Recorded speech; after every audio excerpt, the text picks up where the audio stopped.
আজকে আমি আমার নিজের দেশের ভাষায় কথা বলবো, নোয়াখালীর ভাষায় রান্না করবো আর নোয়াখালীর ভাষায় কথা বলবো।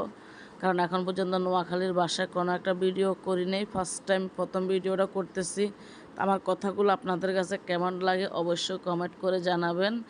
আসসালামু আলাইকুম আমার প্রিয় ভাই বোনেরা, আপনারা সবাই কেমন আছেন? আলহামদুলিল্লাহ আমিও ভালো আছি। তাই যা গোস্ত রান্ধুম, আলু দিয়ে ঝোল করুম। তো এনে গোস্তর মধ্যে যা যা লাগে বেগেন দিমু, বেগেন দিয়ে এটারে ভালো করে গোস্ত গেন্ডে খুসন দিয়ে লাড়া দিমু। লাড়া দেওয়ানোর পরে আমি গোস্ত গেন চুলার মধ্যে বইয়েই দিমু। তারপরে যখন গোস্ত বল খাইব তখন আমি গোস্ত গেন লাড়া দিমু। ভালো করে লাড়া দেওয়ার পরে একটু হানি দিমু, গোস্তর ভিতরে একটু হানি দিমু। হানি দিয়ে বালা করে গোস্ত গেন্ডে সিদ্ধ করে নিম।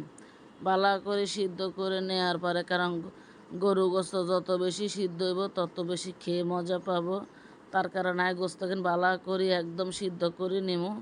নেওয়ার পরে এখানে আলু দিমু, কারণ আলু তো অবশ্যই দিমু। আর হোলাইনে আলু খাইতেও চাই, তার কারণে আলু দিমু। আলু আর হোলাইনে খুব পছন্দ করে, তার কারণে আলু দিলে বেশি স্বাদ হয়, তার কারণে আলু দিমু। আলু দিয়ে একদম বালা করে এখানটা কষামো। গোস্তকে কষানোর পর তারপর আমি এখানে সুরবা দিমু। এখন গোস্তের মধ্যে সুরবা দিমু। জলেকে বলে সুরবা নোয়াখালীর ভাষায়। তা আমি এখন সুরবা দিছি। সুরবা দিয়ে এটাকে একটু লাড়া দিমু। একটু লাড়া দেওয়ার পরে তারপর এখানে এখন কাঁচামরিচ দিমু।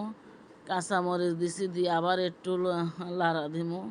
আবার একটু লাড়া দেওয়ার পরে তারপরে এটা যখন একদম জল মাখা মাখা হয়ে যাবে, তারপর সুরবা যখন মাখা মাখা হবে তখন গোস্ত গেন্ডে আবার একখানা লাড়া দিব। আবার একখানা লাড়া দেওয়ার পরে গোস্তর মধ্যে ভাজা জিরার গুঁড়া দিব। ভাজা জিরার গুঁড়া তো অবশ্যই দিতে হইব, নইলে খাই মজা হইতার নয়, তার কারণে ভাজা জিরার গুঁড়া দিব। তার ভিডিওগুলা কথাগুলা কেমন হয়েছে সবাই অবশ্যই কমেন্ট করে জানাবেন। তো সবাই ভালো থাকবেন, সুস্থ থাকবেন। তো সবাইকে আল্লাহ হাফেজ।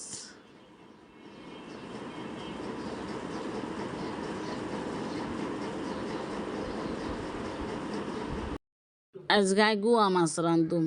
তাই গুয়া মাছের মধ্যে হেঁচ দিছি, হলুদ মরিচ যা যা লাগে বেগেন দিমু, বুঝছেন নি? বেগেন দিয়া মাছে গুন্ডে বালা করে হাতে মাখুম। বালা করে হাতে মাখানোর পরে আরেকটা কথা তার না করে কই নিয়ে না, সর্ষের তেলও দিছি। তো বেগেন দিয়ে হাতে মাখানোর পর এখানে অল্প একটু হানি দিমু, কারণ গুয়া মাছে পানি বেশি লাগে না, অল্প একটু হানি দিলে হয়ে যায়। তো হানি দিছি, এটা বলকে আইয়ের তা একখানা লাড়া দিমু। একখানা লাড়া দেওয়ার পরে তারপর যখন দেখবো যার একদম ছোট মাছ মাখা মাখা হয়েছে তখন ভাজা জিরার গুঁড়া দিমু। কিন্তু দুঃখের বিষয় ধনিয়া পাতা ছিল না, দিতাম হারি নাই।